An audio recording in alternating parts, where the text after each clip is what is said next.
What's up, chat? Welcome back to the stream. It's Monday. We are indulging ourselves in a little bit of mayhem today, and it's an exciting one because it's the first weekend with the new balance data slate that we got last week. The cool thing about this, especially, is that we had a bunch of events actually use the new data slate, which was a little bit surprising to me. I was actually not sure whether or not we would see a lot of people clinging to the previous format. It was getting a little stale, but I will say it was probably it was fairly well rounded, and I know a lot of people did not like the data slate. However, we saw about half the events, probably 40% or so of the events of the weekend, actually choose to adopt the data slate earlier than normal. A lot of times we'll see a week or so kind of grace period given to these new data slates. In this case, we saw most of these events just pick them up immediately, which was neat. And today what we're going to be doing is jumping through some of the biggest Mina frontrunners. Oh, I apologize, chat. I have it was a cold day today, and I'm getting over a flu, and so I do have a stuffy nose. So I apologize if I am a little sniffly today. But I think there's some interesting trends that we can take a peek at some of the Action 1 lists over the Beyond 6,931 donated $5 Ryan G, thank you through for the Super Chat. Trevi, I have such sights to show you. It's time to open the BCP link in your Discord. Oh, and it's of course no tears, please. A BCP link. It's from an RTT. Chat, this link is a assimilation swarm list. Oh, let's this doesn't look very good. Let's resize this bad boy so it's a little easier to parse. Here. We'll go like this. How's that? All right, well, there it is, I guess. Double assimilator, triple emissary. Glorious. That's glorious. What a list, chat. And it won a game, you say? Incredible. What a time to be alive on this beautiful blue marble that is the world on which we play Warhammer 40,000. But yeah, before we hop into it, I want to give a quick shout out to Captain Con. They're in live stream. They're sponsoring the live stream, so we got to give them a quick rundown. They are a holistic gaming convention. Runs a bunch of different games, including things like War Machine and Hordes, MCP, Star Wars Legion, Infinity, all that stuff. But also, most importantly, I think for the people here, big GTs for AOS and for Warhammer 40K. You can find them over at CaptainCon.com. You can use coupon code TT2026 to get 10% off your badge price. That event's going to be held the first weekend of February, so that's January 30th through February 2nd. In Warwick, Rhode Island. Beautiful, sunny Warwick, Rhode Island. But it's one of my favorite gaming conventions of the entire year. I'll be there doing something. The 40K event's going to be hosted by Away Games. So if you've watched my content at all, you've seen plenty of Away Games events. In fact, Away Games and the ATC US War Masters just sponsored my video that came out this morning. We're obviously big fans of Away Games here, and they're going to run a super duper good show. So highly recommend you go check them out. Go to CaptainCon.com, use coupon code TT2026. And that's what's going on today. All right, let's hop in and start discussing some lists, chat. Now, I did see some people who were like, aha, I see that you silly goobers have doomsayed enough about Ultramarines, and yet Ultramarines didn't even win. But that's not necessarily entirely appropriate. Grab my event links here real quick, because the sample size, obviously, for this weekend was incredibly small. I believe it was only 6 GT size events that actually ended up using the new data slate. And on top of that, as we can take a peek as we look at here, if we look at some of these GTs, Space Marines were very, very highly represented in the X and 1 bracket.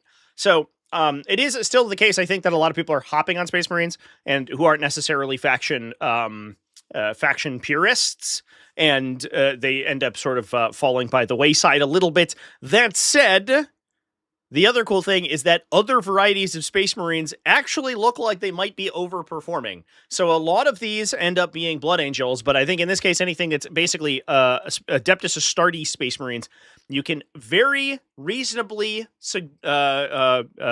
infer that it is going to be some form of the bluest boys, the Ultramarines.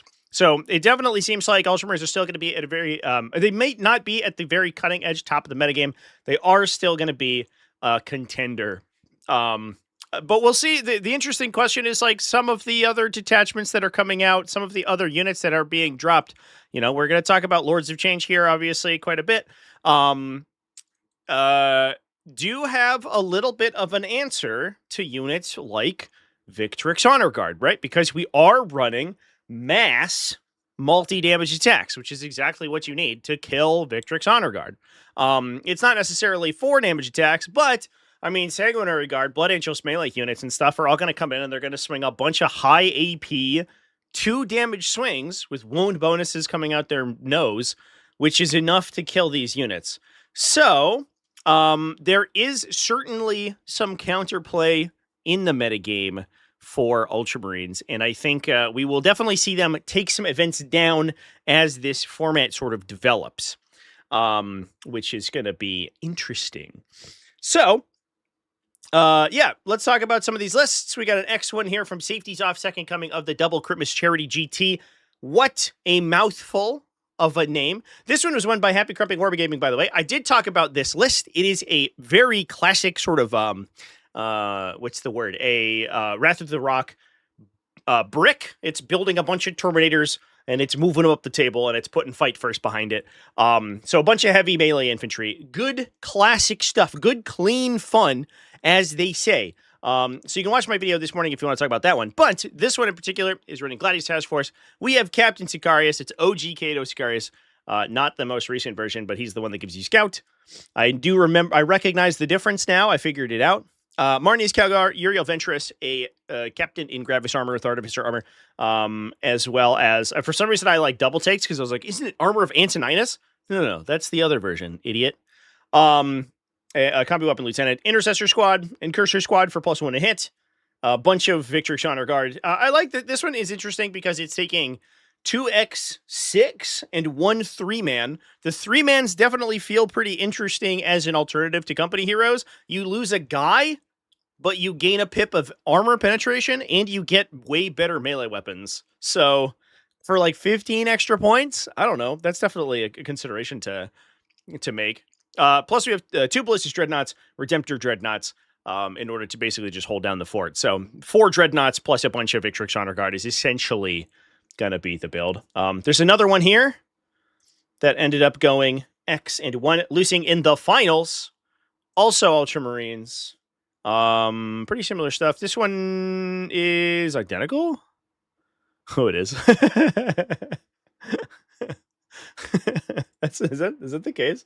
There's just 2 identical lists. Look at them. It's glorious. All right. You know what? Fair enough.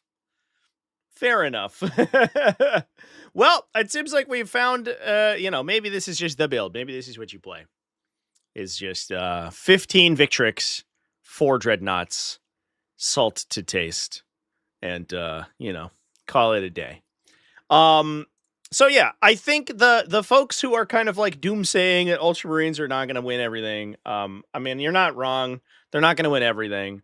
They did get hit a little bit. However, it is definitely the case that they are going to be still in the metagame in a big way. We're still going to have to deal with that big brick. So that's something you have to consider when you are talking about playing. That is still going strong. However, the other thing I want to talk about is obviously there's a little bit of Scintillating Legion happening. Now, I am unfortunate, or I'm sad to have to bring this news to you, chat, which is that I don't know, or at least so far, no one has really taken the opportunity to try to make Change Host of Deceit work, which is extremely sad, but, still pretty cool that we do have some demons taking a peek here. Oh, this one's actually Plague Legion. Excuse me, chat. Oh, that's different. All right. Well, we're going to talk about some Scintillating Legion later. I guess we clicked on a Plague Legion, sight unseen, that went X and 1. Lost in the final round. Lost with 69 points, by the way. Incredibly nice number to lose. What if we buffed Imperial Agents by giving them Victrix Honor Guard? Replace the terrible Grey Knight Terminator datasheet with the Victrix Honor Guard. Suddenly good. Immediately good. So Grant Nichols over here. This is cool. Got something in my mouth chat. Sorry. Running Bellicor. That's fascinating. A Font of Spores critically one, so that's a +1 AP guy. So all the Nurgle demons within 6 inches of him get +1 AP on all their attacks forever. Just shooting, melee, doesn't matter. Your strike profile, your sweep profile, it all gets +1 AP. Rodigus, Sloppity Bilepiper, so we can mass force additional battle shock checks. Spoil Puck's Scrivener, double Plague Bearers plus a Nurgling squad, triple Beast of Nurgle, Plague Drones, and a Night Tyrant. Okay. Now, I don't know necessarily if the Night Tyrant has any particular synergy with the detachment. I imagine it doesn't. If you force additional battle shock checks in, it's okay. No, it just has an Omni Scrambler, which is nice, I guess. You can drop people's toughness with the Guo. So you can make it kind of difficult to engage, or you can buff the guns, especially like the Ectoplasma Cannon, which is only strength 9 when it overcharges. You can make it like the equivalent of like strength 10, I guess, by giving enemies -1 toughness, which is relevant, but it doesn't benefit from any of the other buffs that you get from the detachment. But the other thing too is that Plague Legion tends to be kind of self-sufficient in that, which is definitely a Nurgle thing. Basically, all it's doing is forcing battle shock checks on people all the time, and trying to get value out of those battle shock checks. And if you're doing that, you don't necessarily need it the tyrant to do anything, right? It just needs to kill people. And if you can turn off people's defensive strats, they can no longer command reroll their invulnerable saves. They can't smoke screen to give it -1 to hit. Being able to do that is a little bit of a passive benefit. That's actually wild. This is not the first demon list I expected to talk about today, but that's actually kind of sweet. It feels very much like a Shadow Legion list, but we're running it in Plague, which is a little different for sure. No enhancement on the Biopaper. No. What's it? Canker Blight or whatever, where you kill people when they fail battle shock checks instead of doing mortals. We are not running that. He's just a guy. He's just vibing. He's hanging out all by his lonesome, forcing some battle shock checks on people. But yeah, that's really cool. So the interesting thing is that basically this is the Nurgle Demon detachment, right? However, we have almost half of the list, 800 points of the army, is not Nurgle Demon keyworded and gets none of the benefits of the detachment, basically. You can, I guess, force additional battle shock checks with Bellicor, but I don't know if that's what we're going to be doing. I think most of the time he's better off in his other modes. Anyway, he has a mode where he can force battle shock checks if you're below starting strength within 9, and then heal each time an enemy unit fails a battle shock check within 9 with no cap, right? So if you can force a bunch of battle shock checks, because you can do one in each turn with the Plague Legion ability, one from his own ability, and then potentially one from the the Sloppy Biopiper. I don't know. I think there's probably other outlets for it in the detachment as well. You could be healing Bellicor as much as 12 damage, which is kind of neat. And then on top of that, you get the early game ability to protect the Grid Unclean Ones on the line. The nice benefit typically is that like the Grid Unclean Ones want to deploy towards the front of the deployment zone. However, that means your opponent can just line up shots and just like take random pot shots at them and start peeling wounds. If, however, you construct a situation where they have to run it 18 inches of your front line to do that, a lot of times what you're going to be doing is opening them up for either like deep strikes, rapid ingresses, or this Night Tyrant shooting at them, so you can start the peace trade that way. Which is pretty good, I guess. That's cool. My Biopiper gives PTSD. That Biopiper's amazing. I swear by that little fucker. He's so good. We played a game yesterday, and the Biopiper killed a Crisis Battle Suit with battle shock checks, and I was very proud of him. He's such a little silly goober. All right, let's find some additional Chaos Demons to talk about, because that's definitely not the only instance of Chaos Demons with their new stuff here. I somehow have opened up the same thing a bunch of times. All right. I was totally prepared. I should have prepared harder, I guess. I was totally prepared, chat, to talk about Scintillating Legion because there's a bunch of Scintillating Legion lists, and then immediately I think I just opened up every event that didn't have the Scintillating Legion list in it. And what I should have done is note them down, which I didn't do. All right, here we go. All right, one more weird list. You ready? So the Winter WoG was a major level event. This is almost 64 players. Or close to a major level event, almost 64 players.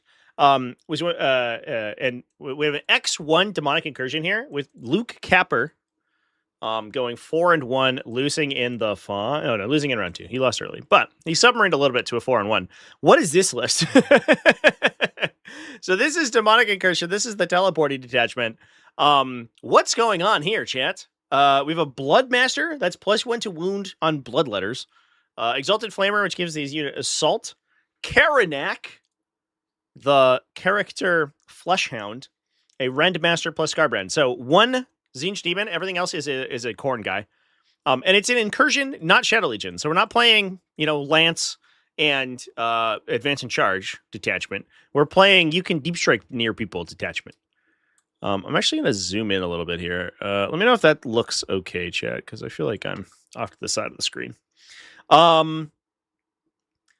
He has a pink horror squad. Interesting. Plague Bearers for the backline, Bloodletters for the Bloodmaster, plus an Nurgling Swarm. The Bloodletters are actually pretty. They're the most efficient delivery system for Khorne melee attacks, like multi-damage Khorne melee attacks. So if you're looking for something to get buffed by the Rendmaster and actually do some serious damage, the Bloodletters are really good. The Fleshhounds give you a higher volume of attacks, but their base profile's worse. So you don't go quite as far against like multi-wounders. But the Bloodletters can get to AP 3 damage at strength 6, and you can get an additional AP out of them, so AP 4 potentially with Draft of Terror. We have Mass Fleshhounds, which is another interesting inclusion because with the Rendmaster, they do swing a billion what becomes 2 damage attacks. They go to strength 6, AP 2 damage. You can make that AP 3 with Draft of Terror. And then Karanak gives him, I believe I'm going to double check here because it's been a while. I think he gives you hit and wound rerolls against a prey target. Excuse me, just wound rerolls. Just wound rerolls. However, this feels to me, if I were to hazard a guess, Chance, this feels to me like I think you get, it's a little bit of Victrix Honor Guard technology, right? If you're looking to clear out these 4 wound or heavy infantry that are not protected by an invulnerable save, they're only ever protected by their armor saves and -1 to wound. You give them plus the strength doesn't matter, but you give them wound rerolls, right? You choose like Calgar Squad. You just hold these guys in reserve until he commits. Then you hop in front of him, rampant ingress, run up. Karanak goes to AP 4 if you fully combo him out. So Rendmaster plus Draft of Terror for 3 damage. And then he's also anti-character, so he always wins them on 3s, which is actually cool. And then the rest of the unit's firing 32 damage attacks at AP 3 with wound rerolls. That's actually kind of amazing. For the total cost is like 220 points, right? 225. And there's like a pretty reasonable chance you just eat an entire like big infantry unit like that. Double Seekers, so we can lock down the midboard early. Skull Cannon, so we can try to battle shock people. That's cute. Plus 2 Soul Grinders, a Khorne one, so he gets a Flamer.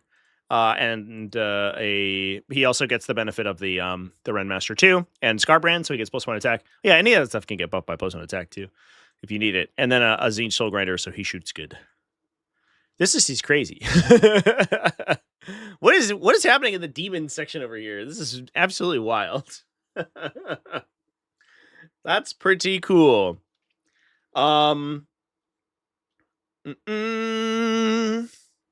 All right, let's talk about some Scintillating Legion, chat. We're over here in the 1-Up Games Get a Life GT.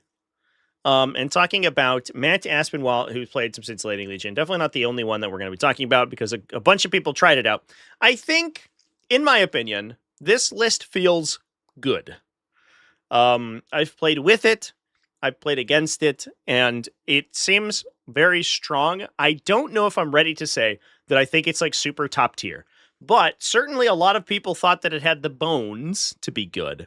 And so a lot of people were giving it a try this weekend. And we saw a lot of X and ones rocking it. I believe that there were a couple more in some other events that went X1 or like X0 and 1 with a draw on their record. And so in this case, we're running an Improbable Shield Demon Prince, so he is the Feel No Pain against your hazardous checks, mostly. A Flex Master with Inescapable Eye, so you can get additional Flex tokens. Here's how I think this game will mostly go, is the Flux token mechanic basically says you get like 2 command rerolls for free, right, over the course of the game. And your strats are like above average, right? Your what is it, Pyrogenesis or whatever, that gives you +3 strength, +1 AP. Very good. The pick up 2 things even out of melee, also very good. It costs you Flux tokens, however, and when you don't have Flux tokens, those strats don't tend to be worth using. So your detachment ability is basically like, because you start with 3 Flux tokens at the beginning of the game, you use like 1 of them to reroll potentially. And then the rest of your Flux tokens get used essentially just to buff your strats. So you're like, well, I have a good selection of strats, and also I get like a reroll or 2. But 90% of the time, it feels like the correct answer for your opponent, or the correct line of play for your opponent, is simply not to spend the Flux tokens, right? Don't interact with the mechanic, because you're basically just like ceding value to the Tzeentch player. And if you ever kill their Inescapable Eye guy and they get locked on 1 Flux token per turn, the detachment actually kind of falls apart, because it really wants to be pulling units out of melee and also pyrogenesising itself basically every single turn. And if it can't do both of those, it can struggle really badly. Which is why you need a character who hides in the back to be able to set this off. So it's an interesting sort of catch-22. I do feel that it is unfortunate that a lot of times you have a detachment ability that is basically like not a detachment ability. Your detachment ability is that your strats are good, but having good strats is not too bad. So this list in particular is running a Demon Prince, Flex Master, Kairos, triple Lord of Change. One has Puppeteer, so he can shoot through walls and stuff by looking through other people's eyeballs, plus the Changeling. We have 3 Flamer units, a Screamer unit, big Screamers, so just a big tanky one, plus 2 little Screamer units as well. If the strats are not good, then it saves you CP. I mean, you're not wrong. You will have more CP if your strats aren't good. But also, what do you spend the CP on? That's the real question. But I think that generally speaking, this is probably going to become like Lords of Change the list. I do think that there's a pink horror list. Like there's probably a list in here that runs a pink horror. I've seen lists that run 4 Lords of Change, Kairos +3, plus Bellicor. I played against that on stream the other day. It was very effective. That gives you some melee punch as well. Obviously, the Demon Prince in here is good on top of that. I think you run out if you start like spamming the demons too hard, because the Lords of Change are like 8, 10. Kairos is 285, so you're at like 1100, right? And then this guy's another 220, so you're at like 13. If you take Bellicor on top of that, you're at like 1700 points, and you're basically out of points at that point. So you can't, I don't know if you go 100% in on the big Greater Demons, but the ability to pull them out of melee when you need to is actually huge. So it's interesting. It's definitely interesting. But what I'm really worried about, and what I'm interested to see do well, is the lists that are running similar varieties but in different detachments that have the flat 3 damage Lord of Change. Now let's grab some more scintillating talk before we move off of demons real quick. I know that there is more. One moment.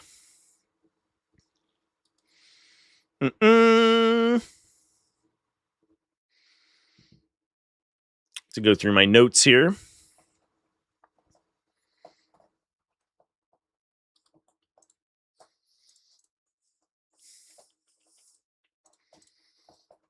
All right, yeah. So at Charity for NFBNJ. We did have they used the WTC scoring for this. Okay. Jesus. This wasn't teams, is it? No, I don't think so.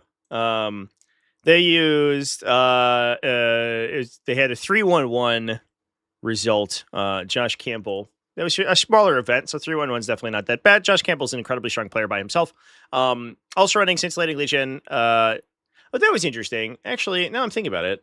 The Improbable Shield Demon Prince in the other detachment in Matt Aspinwall's list was not running Neverblade. He was running the Shield. But the Neverblade is typically what you'll see, actually.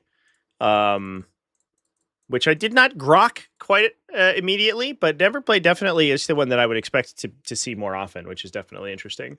So that's the like +2 attacks, +1 damage guy, and he just swings for 1,000,004 damage attacks once per game. He hits like a truck. And then especially if you do have Flux tokens to spend to reroll, which you probably won't if your opponent's not interacting with the mechanic, obviously. Giving like Lords of Change reroll once they hit is like kind of a little spicy. So a lot of times what you're going to be doing is just simply not spending your Flux tokens if you're holding on to them. And then that puts the inescapable, the pressure on the inescapable eye guy to stay alive, so he has to play super cagey. And then if you can drop like a Deep Striker or something and kill him, the detachment falls apart a little bit. But that said, this dude is incredibly hard hitting. He's in a great sort of melee counterpunch to the rest of the army.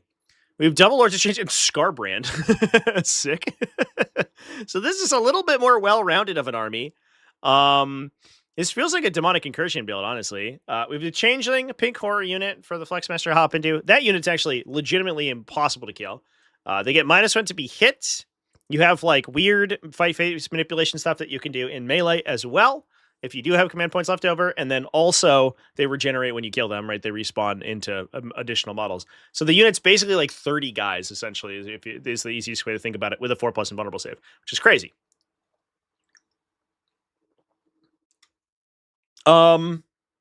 We've got a Plague Bearer squad. We've got double Flamers, a bunch of Screamers just to do utility stuff and be really annoying. I think what people are, with these styles of list becoming more popular, I think what people are going to start to do is mauled out about the 4+, the mass 4+ invulnerable save infantry, because holy shit, are they incredibly obnoxious if they're just running around and making saves and saving themselves with Flux tokens, which is actually absolutely crazy. All right, that was a lot of Chaos Demon talk, Chance. I think that we are going to hop off Chaos Demons here in a moment. Give me 1 sec. And I want to talk momentarily about what may be our new Lord and Savior, and that's Blood Angels.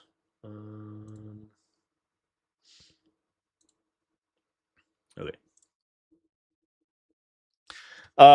So if we go back to this event that we were just looking at, I talked about one Blood Angels army in the video this morning, the best armies in 40k video, but I think it's worth double discussing Rage Cursed Onslaught, because a lot of people are really hot on this detachment too.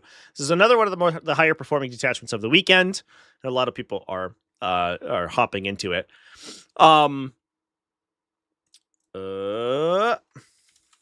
So the nice thing about this detachment is that it gives you like a slightly different version of like a little bit more of a defensive oriented Liberator Assault group. There are some downsides to it. However, you do still have a lot of the benefits you get from Liberator, where you get huge bonuses when you charge. You also get advance and charge for your mass, like, you know, high efficiency melee jump pack infantry, right? Have high movement characteristic jump pack infantry. The other thing is that you get passive wound rerolls on everything in the army. So a lot of your stuff that's coming in with either Lance built in, because it's an Carmine Spear, or you can do strength bonuses on these guys, and so you can be swinging a lot of like strength 9, strength 10 attacks. Getting wound bonuses on those attacks that are naturally wounding on, you know, 4s or 3s in a lot of situations is pretty high value, and you don't need to do anything to do that. So that affects your whole army all the time, which is great.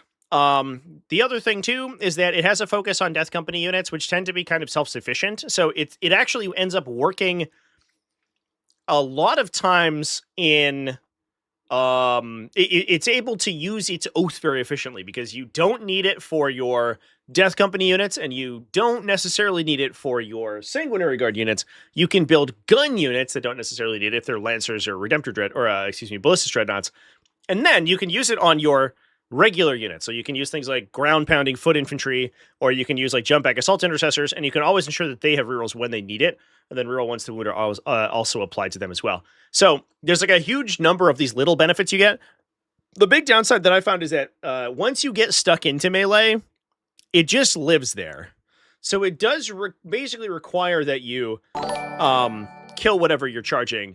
Adriong 6,931 donated $5 through Super Chat.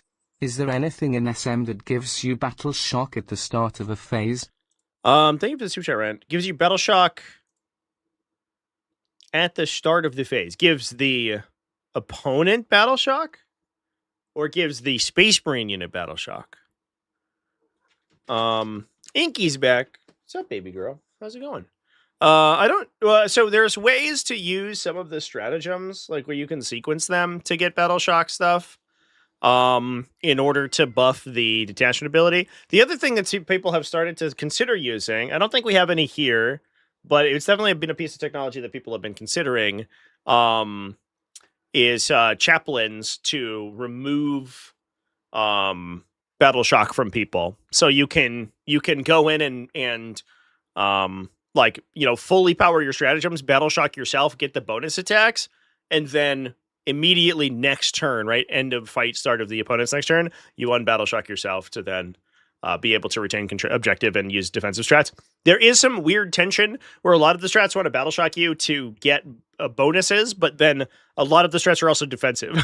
So you do sort of need to be able to couch how you use those. Whereas one point you can be like, hey, I'm going to give myself +1 strength and AP on the charge on my Death Company unit, but then on my Death Company unit can't use 5 of Feel No Pain on the crackback or Fight on Death, and things fall apart.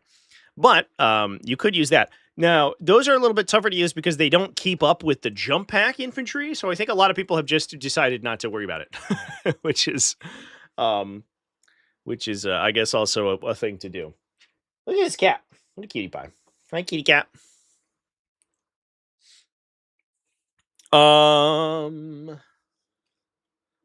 So anyway, moving on. So we've got 2 jump pack chaplains. One of them has the Carmine Reliquary that gives you 6-inch scout.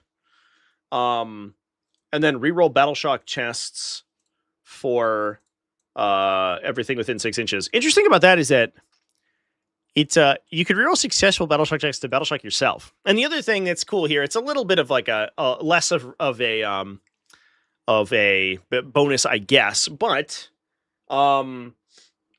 there are some instances where if your opponent is like defensively battle shocking you, it can actually hurt them because you then get your attack bonus on the charge. So for example, like if you have heroically intervened in your opponent's turn and they have a start of fight phase battle shock effect, then you would become battle shocked.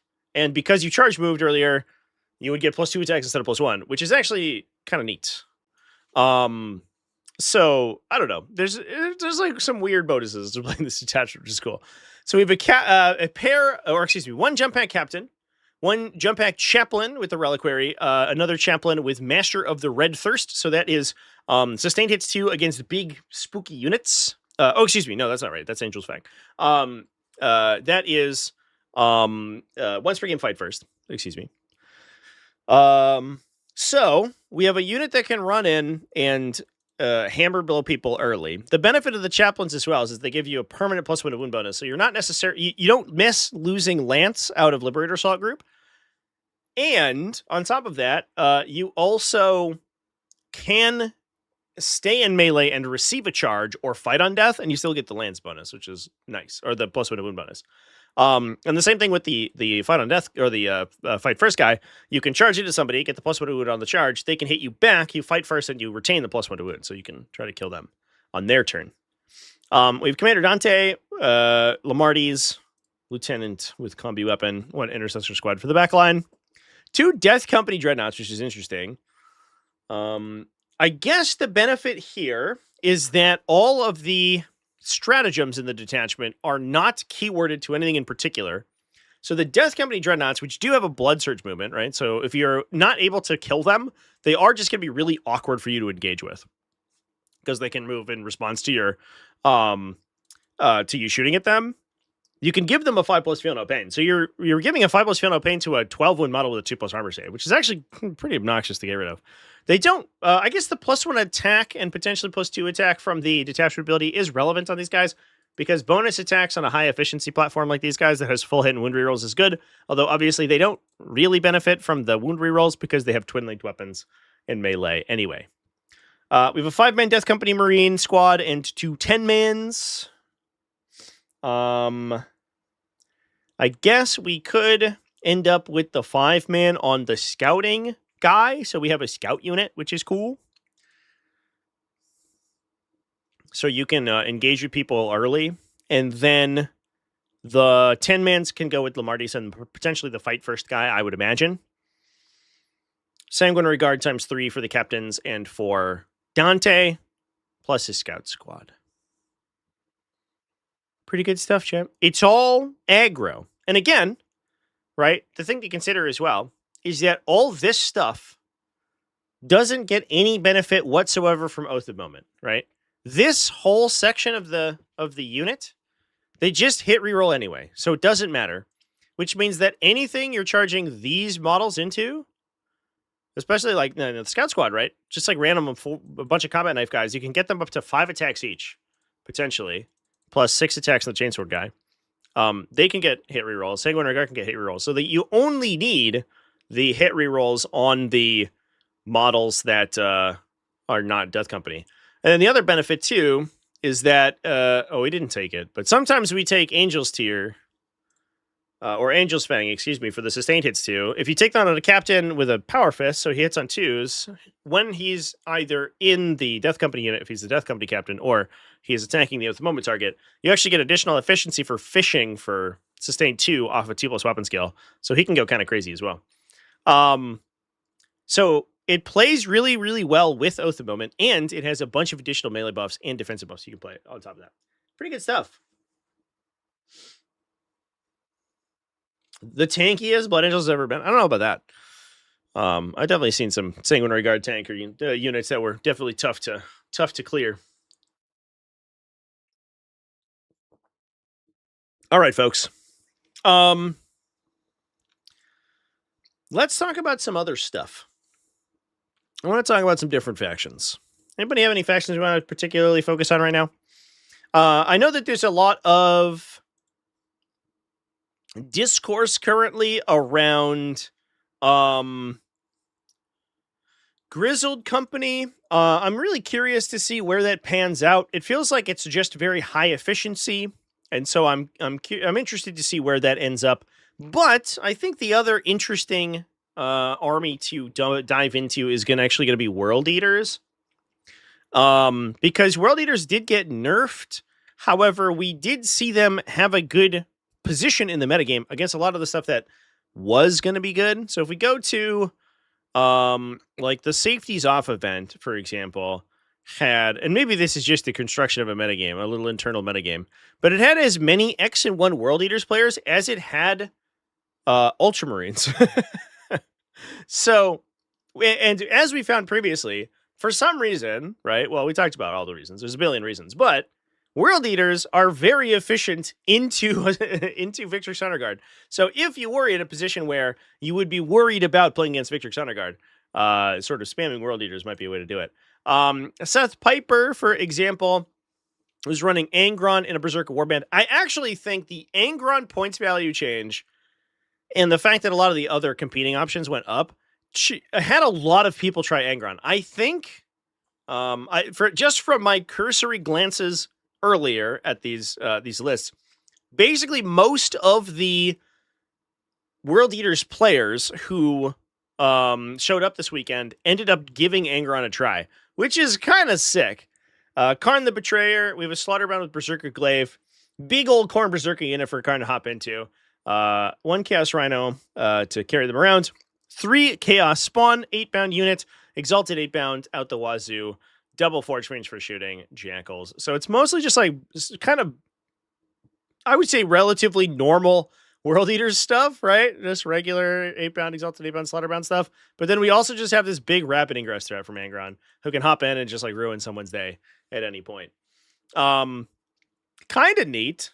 I'm still curious as to whether or not he is more efficient than more 8-bound, I guess, because he is still more than 2 units of 8-bound. But he's like a big, independent, annoying like guy to engage with.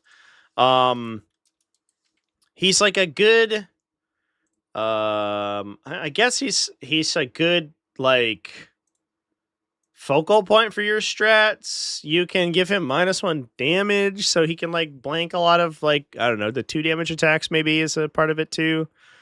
I don't know. Champ. Kind of neat though. Some more. Steven Soroka also running World Eaters. Again, Chant. He's back in a big way. It's all ANGRON all the time in World Eaters land now, which is pretty wild. It is still all Berserker Warband in fairness, but, you know, it is what it is. We've Karn the Betrayer, Master of Executions with Berserker Glaive, and a Slaughterbound with Favored. We've got Khorne Berserkers ×2, Rhinos to carry them around, Chaos Spawn, 8-bound, 8-bound, Exalted 8-bound, Goremongers, Shackles. So this list is basically identical. It trades the Forge Fiends for additional Khorne Berserkers and characters in a Rhino, which is sweet. Should be a rule, if you make ANGRON come back 4 times, you win the game. What are the odds that ANGRON comes back, right? It's like 3 6s out of 8 dice or whatever. With like rerolls potentially. So it's like out of 9 or 10 dice, I guess. What are the odds ANGRON comes back? It's like, must be extremely poor already, right? 20% or whatever. And then doing it a bunch of times. Yeah, I mean, sure. You know what? The other question is, if you've gotten ANGRON back 4 times and your opponent, and you lose the game, I feel like your opponent deserves it. If they've fought 5 ANGRONs over the course of a game and they're still in a winning position, you just give it to them, man. They deserve it.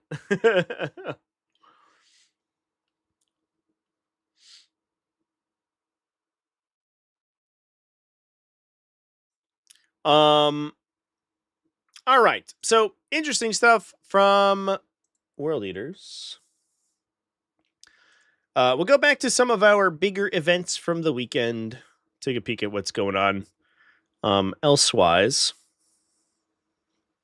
The other thing I saw too is that there's a little bit of a predominance of Death Guard at the top end. Death Guard and Drukhari are the other kind of like takeaways, in my opinion, of armies that did kind of uncharacteristically well.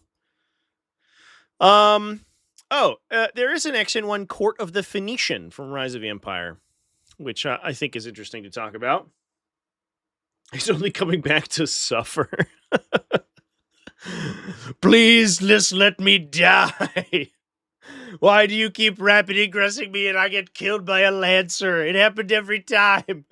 Why would you think it would change this time? All you're doing is stripping yourself of an army ability.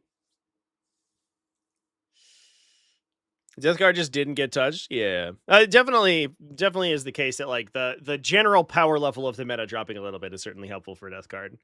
I can't imagine that they like to see the Lord of Change change, though, because that matchup was always like super weird, the Demon matchup, and then Lords of Change just basically like doubling their damage output in that matchup is pretty spooky. So, I don't know. Like the Lord of Change is always kind of a high performer into Death Guard. And it doing more damage now feels a little bit sketchy.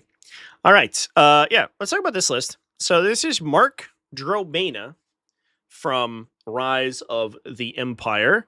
And running Court of the Phoenician. Now, I will say, I think what we're going to be doing tomorrow, chat, and I don't have an event up for this, but I will. A stream event up for this, but I will. I think what we're going to be doing is ranking the new detachments for the for the new Grassroots detachments. I think Court of the Phoenician, this might be a hot take, is fucking horrible. Part of it is that the detached abilities typoed. We talked about this on stream yesterday or over the weekend, actually. It gives you, there's two, it's typoed and it's written incorrectly.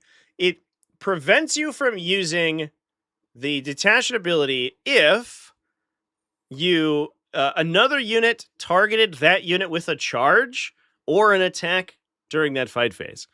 First of all, you can't charge during the fight phase. So the only other interpretation of the rule is that if you ever basically, if you charge a unit with an Emperor's Children unit, that charging Emperor's Children unit is the only one that is ever going to trigger the detached ability on that target enemy for the entire game. Which I think is clearly wrong. But there's no other reason for the charge phase clause to be in there, besides the fact that they just copy and pasted the army ability into the detachment without considering that they had changed the phases in which you were resolving them. So it's actually super fucked, and it definitely needs an FAQ. But also, it's just like, it's not a very good detached ability. If you look at Rage Fueled Onslaught, you can get passive rerolls and access to up to +2 attacks. This one gives you +1 strength. What the fuck? I don't know. It's weird. But the ability to move Demon Princes through walls is pretty good. In this case, we are playing Fulgrim, which is nice, so he can move through walls for free. We have Demon Prince with Spirit Sliver for the improved damage. 2 Lords Exaltant, 3 Lord Exaltant, 1 of the Exalted Patron. I think the benefit here, I don't know if necessarily we are taking with him with Flawless Blades. We are. So the cool thing is that Exalted Patron, Lord Exaltant, can join Flawless Blades, and he becomes movement 8. There's 2 capacities in which you can use this. First of all, you can just join Flawless Blades, and he gives them lethal hits, which is whatever. But the nice thing is that the Flawless Blades actually turn around and confer their ability to him. So he swings on his go turn 12 times, and all of them are anti-other unit 3+. So he's just wounding with most of his attacks. So basically, ask not what you can do, what the Lord Exalted can do for you. Ask what the you can do for the Lord Exaltant. The Lord Exaltant's just going to be like stabbing a Land Raider and winning it on 3s, you know? So he basically just gives the unit an additional, essentially, like 2. He's basically just 2 more Flawless Blades for the unit, 2 and a quarter, I guess, or so. Which is cool. I don't know, plus lethal hits, which is neat. So he's just a statistical improvement for the Flawless Blade Squad. We have Soul State Made Manifest on the Lord Exalted, which I don't remember what that one does. That is enemy seek battle shock checks in melee with you, so you can turn off like AOC and some stuff like that. That's cool, I guess. Plus Lucius the Eternal. We've got 2 Chaos Rhinos, Flawless Blades, Triple Noise Marine. Now the downside of this this list, in my opinion, of this attachment, is that I think it doesn't do very much to incentivize you from playing things that aren't just this guy, right? That aren't either stuff that you're already playing, right? Or are like, you know, just these 2 models. So now, to be fair, and that's an Emperor's Children problem sort of innately, because they have very few other data sheets, right? Like we're missing like Terminators and Sorcerers is the stuff we're not taking really, or Mauler Fiends, I guess. But at least in some ways we are incentivizing taking the Demon Princes. It should be noted as well that Spirit Sliver, the strength and attack bonus that this guy can have, it can only attach to a foot Demon Prince. There might be an argument to be made to improve the characteristic output of a Winged Demon Prince. However, it doesn't have the correct keywords to attach the enhancement. It is only the foot Demon Prince. So don't let your opponents do that. If you find somebody who's playing Winged Demon Princes with Spirit Sliver, actually illegal. There's a bunch of weird idiosyncrasies in this detachment. One of the reasons I don't like it, but the other benefit here is that you get to stack AP in a big way. So if you can benefit from the detachment ability, everybody can get plus AP, and then you can combine that with the bonus AP from the Demon Prince's charge aura, where when you charge, you get plus 1 AP. So you can get plus 2 AP on your army, and you can actually start punching through 2+ armor saves really well. The nice thing as well is that because, you know, we're so used to seeing coterie armies for Emperor's Children. However, this detachment doesn't have the coterie buff, so you're not required to hold your horses until you have your coterie on bonuses online in order to get the most use out of your guys. Your dudes are just going to hit pretty hard.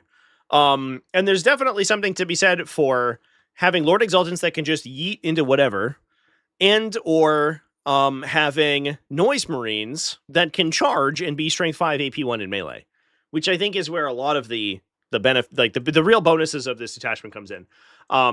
I think being able to trade little units for opposing little units and have them be relatively efficient while doing so without really needing any other benefits is very nice. I think there's maybe even an argument to be made for playing like non-attached infractors. Oh, this is a 10-man actually. I just realized that. That's kind of cool. That's fun. So we can do some combat slingshots with our guy. That's sweet. I don't know. Pretty nice. Having the larger units also gives you good use for your reroll charge strats, which is neat as well. So somebody say you have more detachments than units. That might be the case, right? But I think the big standouts here, in my opinion, are I think that the smaller units like these guys are pretty cool. And then I think the Noise Marines, it's not very exciting for Noise Marines to be good, but giving them a melee bonus that's actually relevant, and then also giving them access to +1 strength and AP and shooting is also extremely strong. It's a little unfortunate that the detachment that you're supposed to get excited about Demon Princes in ends up being a Noise Marine detachment, but I don't know. It kind of is what it is. So I'm curious to see if people continue to run around with Court of the Phoenician. If we actually see Fulgrim stick in the detachment, he still feels too expensive for 340. I just don't know, man. For 340 for the equivalent damage output of like 100-point heavy weapon team in melee is like, ooh, brother, ooh. But being able to move him through walls at least is good. I wish, and I actually got blindsided by this when I was playing this on stream. I did not realize that the detachment's anti-character strat, full hit and wound rerolls against characters, was 2 command points. That's fucking wild. That's crazy. Why is it 2 command points? It's like extremely narrow in its use case. It's literally only against enemy characters. And 2 CP is insane. You're supposed to be discounted to 1 on Fulgrim, but I want to use it for 0 because then suddenly his damage output isn't laughable.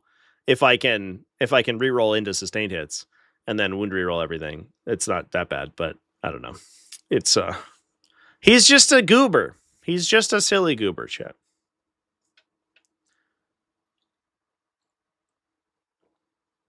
Ten-man infractors kill most things in the game. That seems like hyperbole, but they are good. With 4 techs each and strength 5 AP2. Definitely not too bad. And I definitely think that there could be like a little bit of a wave assault list, right? Where you're bringing the 3 Lord Exaltants, you're bringing the 3 Noise Marine squads, but you cut a lot of the support stuff, right? And a lot of the extra chaff, and you just take like more infractors, and you just hold the actual Lord Exaltant units or the Flawless Blade squads until later. And then you come in with you just start trading people with the little infractor units who can now, at strength 5 AP2, they can 1-for-1 other like T4 utility stuff relatively efficiently, which I don't know, it's pretty cool. Definitely, there's something there, I think. More than 2 AP? Yeah, I guess if you have the Demon Prince involved, it goes to 3. That you do start to like, if you're like, once I put a strat in and a Demon Prince and a character and 10 guys, well, yeah, you're talking about like a 500-point unit. I I would expect that to kill a bunch of stuff for sure. Here's an idea to promote Fulgrim. Boost every other unit's cost by 50%. That's the, yeah. I mean, that is basically the Emperor's Children form of game design. Well, they're just like, hey guys, why do you keep playing these units? And you're like, G-dub, those are the only units in the codex. And they're like, they gotta go up in cost, guys. You gotta play more diverse lists. You're like, well, there is no more data sheets. We're playing everything. Yeah, I don't know. It's interesting, but cool to see Court of the Phoenician at 4-1. I definitely think, like the baseline Emperor's Children is just like solid, right? You're just throwing a bunch of dudes at people, and knocking them down on primary, and so, the baseline of the detachment I think is good enough that you can kind of play into a lot of matchups and have an okay time. But I think in the comparison of damage output between this and Coterie of the Conceited, it does feel really awkward. Once you start hitting big stuff with your guys, and you're like, oof, I wish I was like sustained hit, reroll once to hit and wound right now. Feels kind of awkward.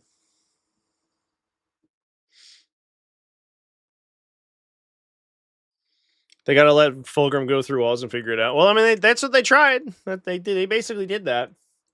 And he is a big dude. But he is a big dude. He doesn't hit very hard, which is really awkward. All right, Chance.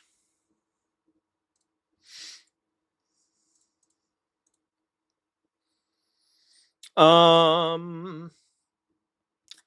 can take some peek at some other armies that aren't necessarily X and 1 from these detachments or from these events.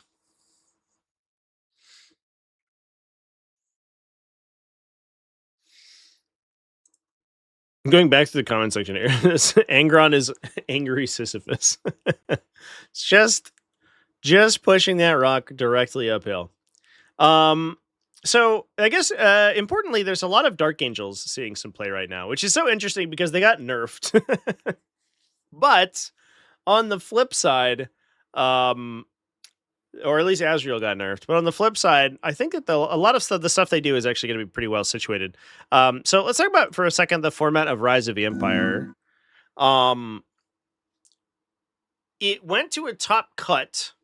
Jensen, Simmons, and Dutz went to a draw in round 5.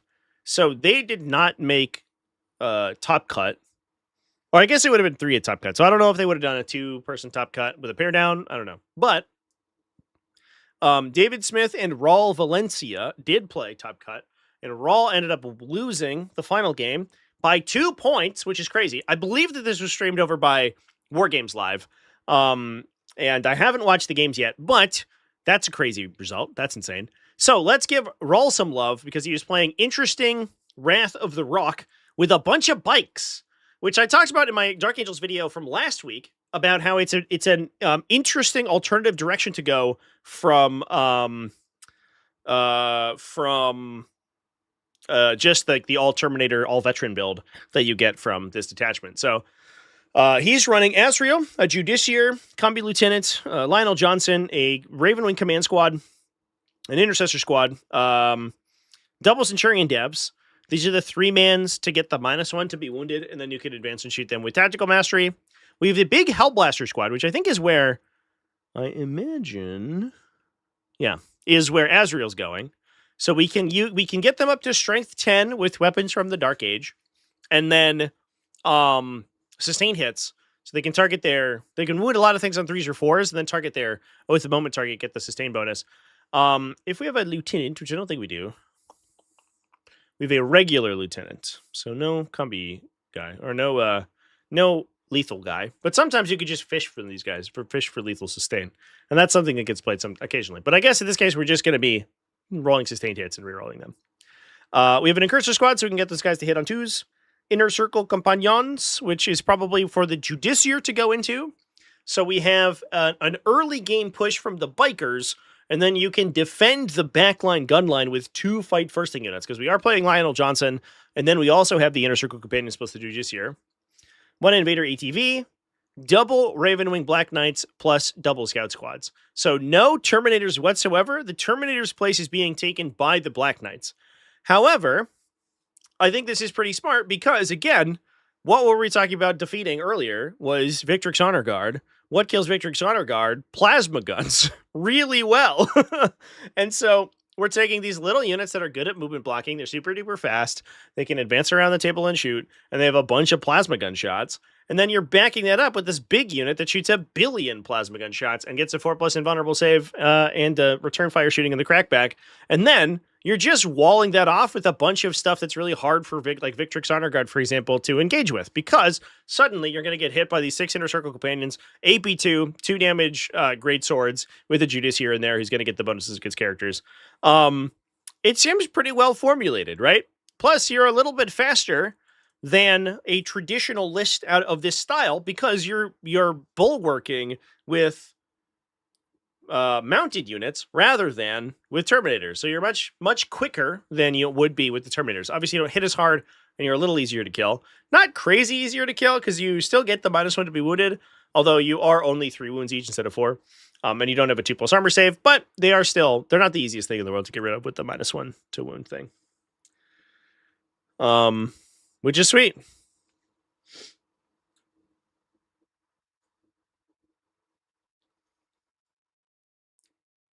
Raw got tilted, continue to play it out, and almost got it.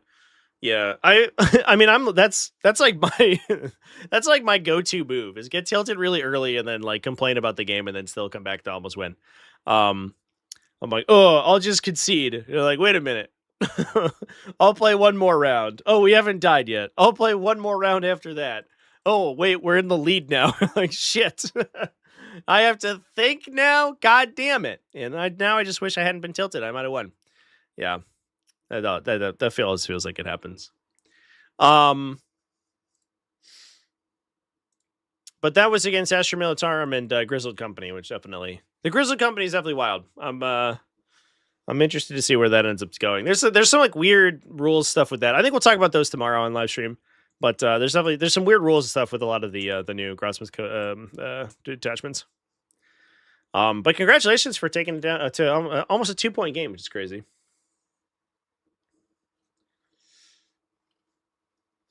The Grizzly Bears. All right, chats. Anything else we want to hop into before we move on here? I guess we can take a peek and see if there's any more interesting ones that I haven't put down yet. Just want one good Black Templars detachment. Yeah, well, you have Gladius Task Force and expensive characters now. Black Templars were unfortunate. Eldar, I think, was another one where it was just like they just disappeared. They were just disappeared by the Illuminati, like overnight. Just unfortunate. You know, what can you do though? It is what it is. Anyone try Nightmare Hunt? Not to my knowledge. I don't know of any Nightmare Hunt lists that did well off the top of my head. Eldar and Aspectos failed. Yeah, I don't believe. I mean, I can look, but I don't think that there are any in the 6 events. I think 7 events that use the new update. I don't believe any Eldar went X1. Which is obviously a very slim sample size, but obviously it does not speak well of the health of the faction. Look at this kitty. Hello. Aw, did you give me a little pat? That was cute. Can I put you over here so the chat can see you? There you are. I feel bad now because it feels like she wanted to hop up and see me, and then I pushed her away.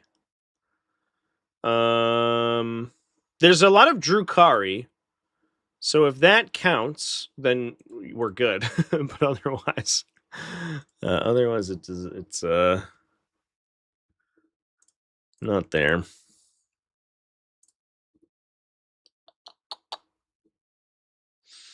Yeah, I don't believe any Eldar went X and 1, which is sad. I didn't see any specials either. But again, I think it's like literally first 4 days of the format. So I think there's some people, and I know there's some people in the comment section of my video this morning, and I know there's going to be some people in the comment section of this thing who are like, oh, doomsday about my favorite faction. Give it a couple of weeks. Give it at least until after Christmas, guys. Or after New Year's, probably, to start to see like where the meta actually shakes out. Because I think there's Las Vegas team tournament next week, which I think a lot of people are going to be focused on. So we're not going to have a lot of singles events up through then, right? That's going to happen, and then we're going to have holidays, and then we're off.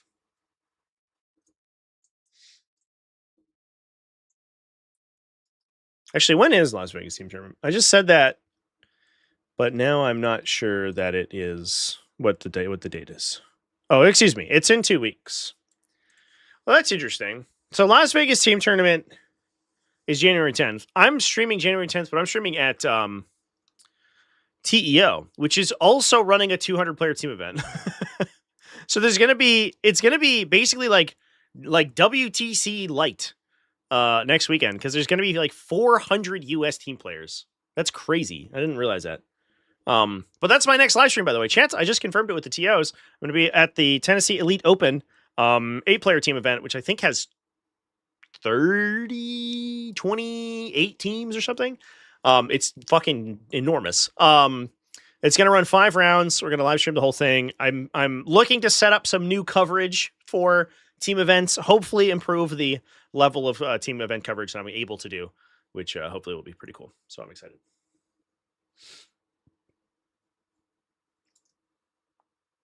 I should come to the Green Dice Games GT in February. To live stream it? Yeah, I mean, hit me up, or get the event organizers to hit me up if you are interested in me going live stream.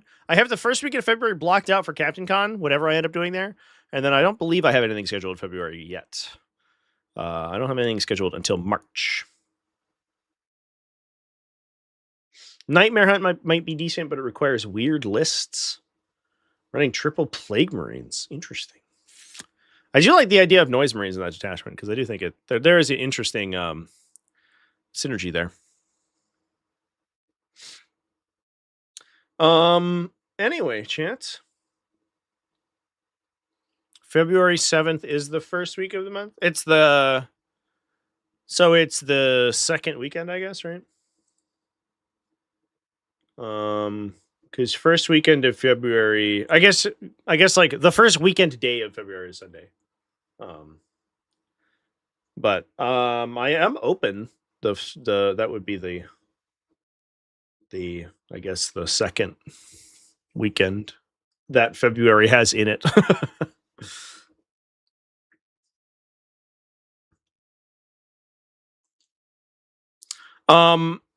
Anyway, chat. I think that's going to be it for me today. A little bit of a discussion of some interesting stuff.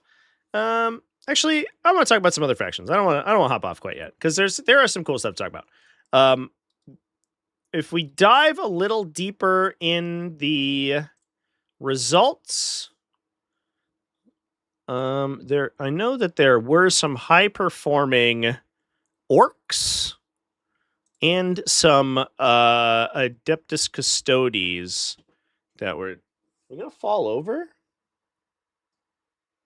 My cat's the clumsiest thing. They say cats are graceful. I don't believe them. I'm gonna have to see the tape.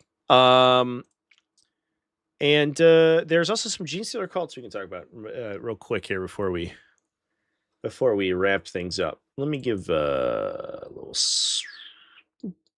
get those results real quick.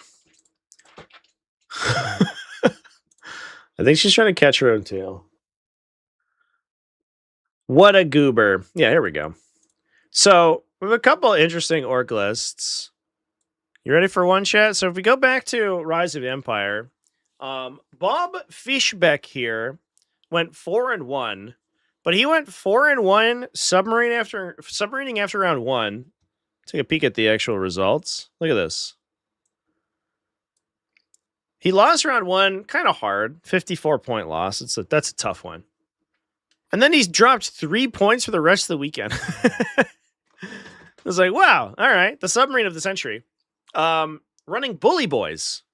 So the double wog for knobs detachment. So we can wog twice.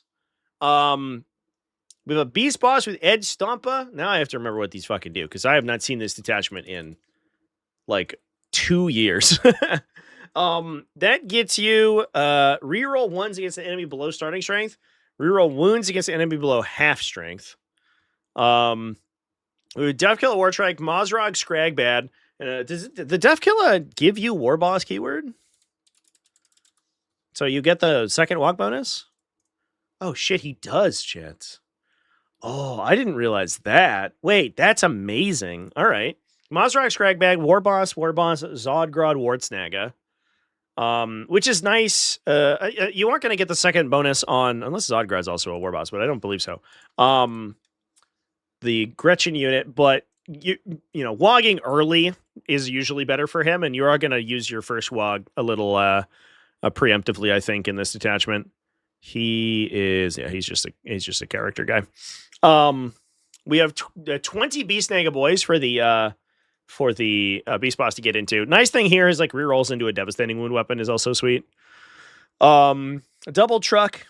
1, 2, 3 units of Gretchen, a 20-man for Zodgrod to go into, 10 commandos, knobs times 2, that's 20 knobs, Squig Hog Boys for Mozrog, Scragbad, War Bikers for utility. So we can wog early for Mozrog, or excuse me, for Zodgrod.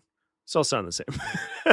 We can wog early for Zodgrod and to get some of the bikers in, and then we can do second wog. We've had one wog, yes, but what about second wog? And all of your fast stuff also gets it, because the Squig Hogs and the biker squad also gets the second wog bonus.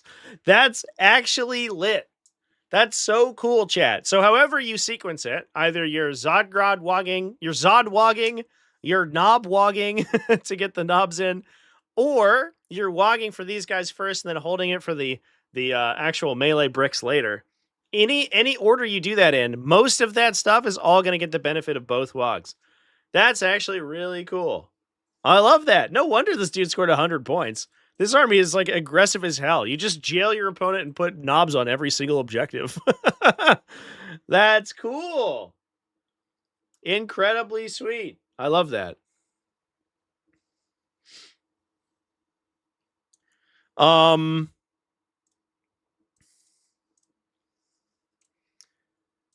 The other one that I wanted to talk about was Adeptus Custodes, which I grabbed a second ago. There were some people who were running.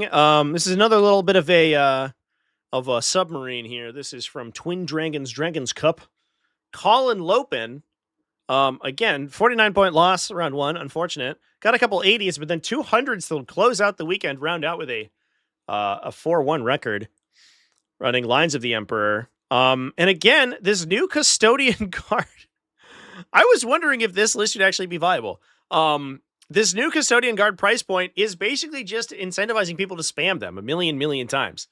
So this list is running, what is this, like 22? 1, 2, 3, 4, 5, 20. Excuse me. Yeah, 22. Excuse me. 22. I had it right. 22 Custodian guard. With a combination of Presidium Shields, Vexilla, Misericordias, and regular Custodians. The weird part about this, and this is where I find there's a little bit of tension in this particular list, is that with so many Custodian guards, it's actually kind of hard to benefit from the detachment ability. It feels to me like if you can get a Custodian guard squad, you know, on an objective, you have the Praetor, the Vexillus guy, so they're OC3, they charge, steal the objective, end of the fight phase, get wound rerolls, they'll trade up super hard, and they're cheap, right? 150 points, you're swinging, what, 20 attacks, sustained hits, you should convert 20 hits, wounding on 4s, full rerolls if you're hitting something big. The output's crazy for 150 points. However, it seems to me more often than not, because you have so many units of them, they're going to start overlapping, and you're going to lose your Lions bonus, and then you're going to start accidentally flubbing on these guys. So I'm interested to see how well this list actually does.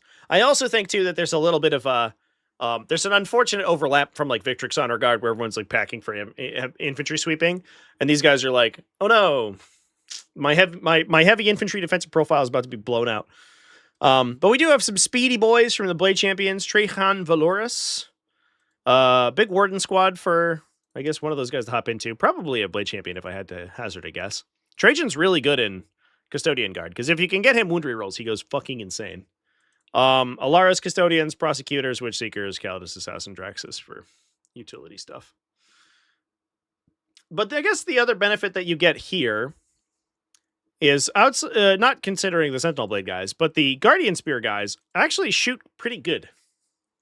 This is 26, excuse me, or 15, 23, sorry, there's an extra guy in this one I didn't see. They shoot kind of okay, because if we're firing 4 Sentinel Spears out of them, or 4 Guardian Spears, excuse me, double tapping, right, 16 shots with rerolls, potentially winning on 5s. So they can all kind of pile in a bunch of damage in the early game if you let them. Custodian spam benefits so much from having everyone spamming damage too, I guess, but also part of the nice thing about taking the Presidium Shield is that it protects you from 3 damage shooting, but it does nothing against the mass 2 damage. And then also, like, you have to run into all these Lords of Change we're talking about. And I don't think we've seen the ultimate evolution of the Lord of Change list. I believe that there are other Lord of Change builds that are going to see some play. Whether it's like Bird Flu lists where you're trying to combo them, or just like demonic incursions with like 2 or 3 Lords of Change that are actually just going to sweep these like immediately. It's going to be disgusting. That's the one profile swap that I am a little worried for these Custodian Guard, who have one dude who can absorb an extra hit, and then the rest of the unit just vaporizes instantly to one Lord of Change shot, which is a little sketchy, but I don't know, we'll see.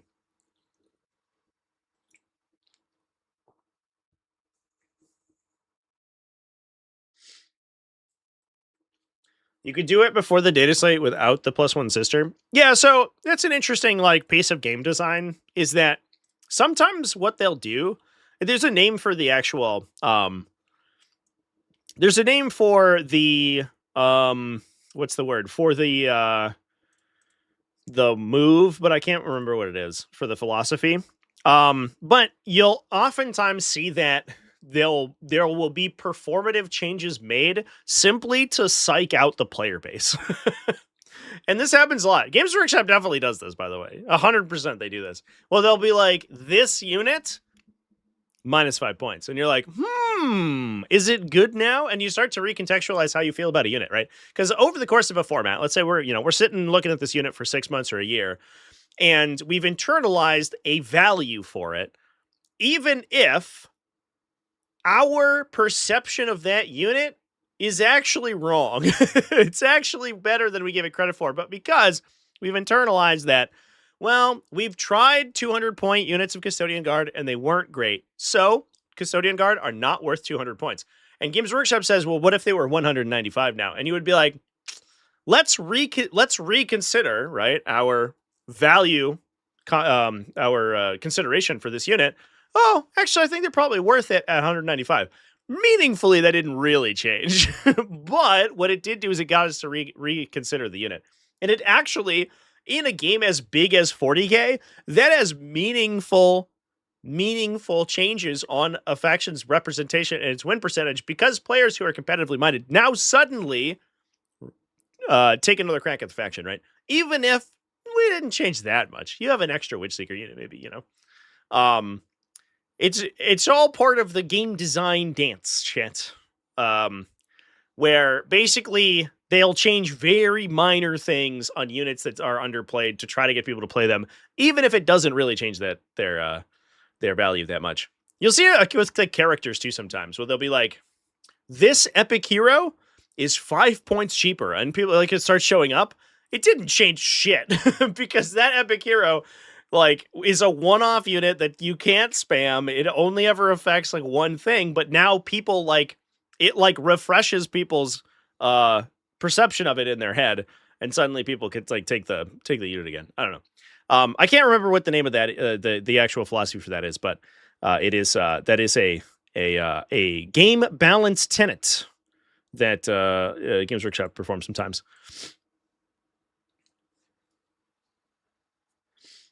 But what if we made the Toxic Read 45 points? Probably playable at 45, I would say. I would play 125 points or 135 points for 3 Toxic Greens and Subterranean Assault. Honestly, Subterranean Assault is probably the one place you can play a Toxic Green because you just teleport them. You don't have to charge or move them through things. You just fucking teleport them onto your opponent. And then if I had to spend 1 Haru specs worth of points for 3 Toxic Greens, I would do that. 100% I would do that.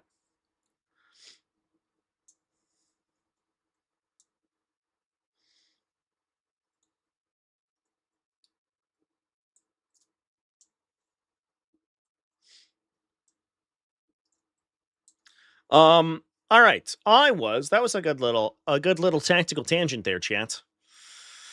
I was gonna look at Genestealer cults. We have some Genestealer cults from Rise of the Empire.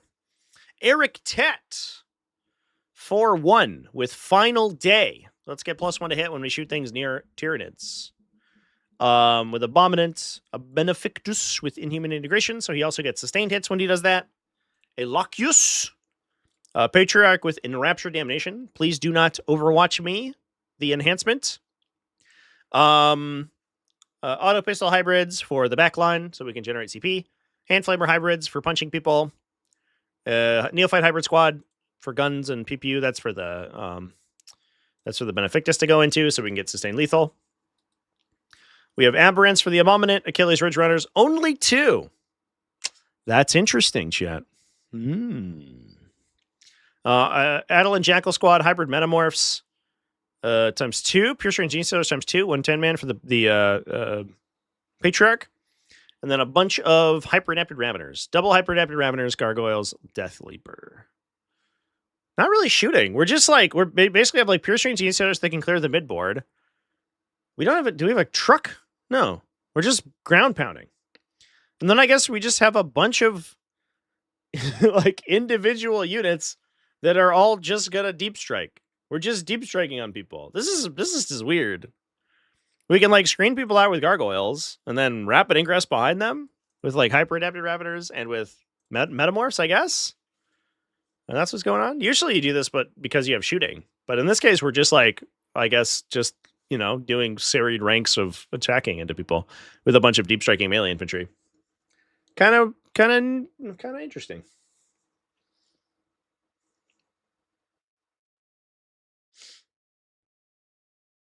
Necron's getting left in the dust. Yeah, it's because they're getting a bunch of new stuff, right? They basically did the same thing with Astra Militarum, where they said we're not changing anything because we're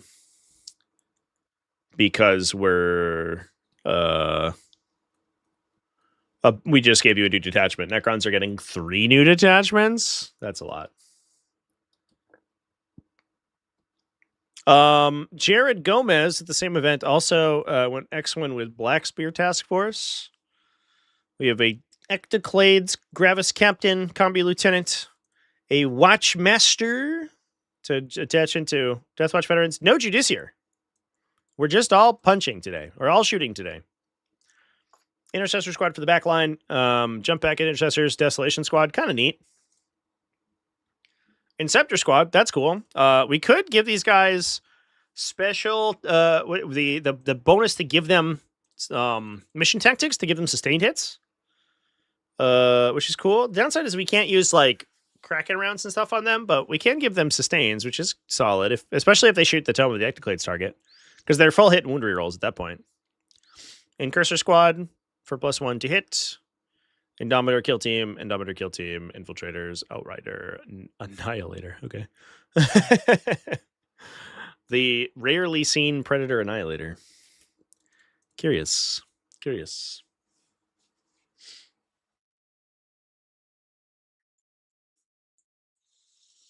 Any Thousand Suns show up? They did not.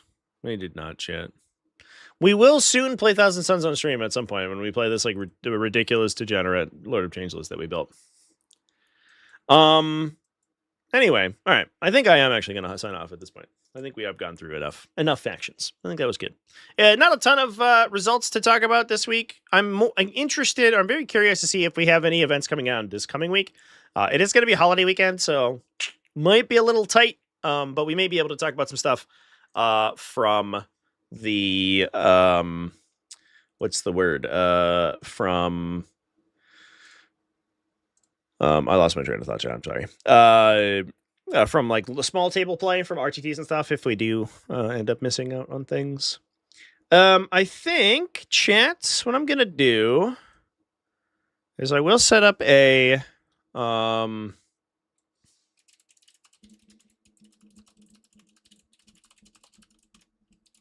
I'm going to set up a live stream event for tomorrow's live stream. We're going to be ranking the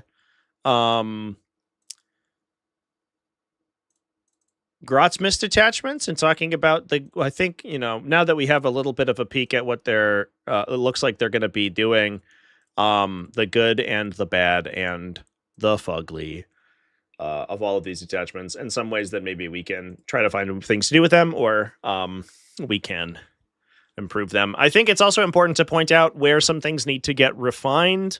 There are some open, weird rules questions with them. Kind of a similar thing happened to last year's Grotsmist, where they released a bunch of content, and then some of that content was a little bit buffed. Bucket of Steel or a little bit donated $6.99 through Super Chat.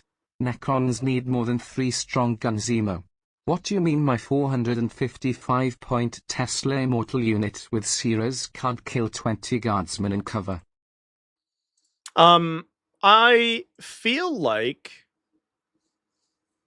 455-point Tesla Immortal unit with Ceres. Is that how many points Tesla Immortals cost? I feel like some of that is, I guess it's like 180 for the unit plus a character plus Ceres is like 160. All right, oh sure. I feel like that's an indictment of guardsmen more than it is of the Tesla Immortals. I don't know. I don't disagree. I mean, oh man, 10th edition has a defense skew problem. What a shocker. Whoa. I mean, that's like a horse we've beaten to death a million times on the channel.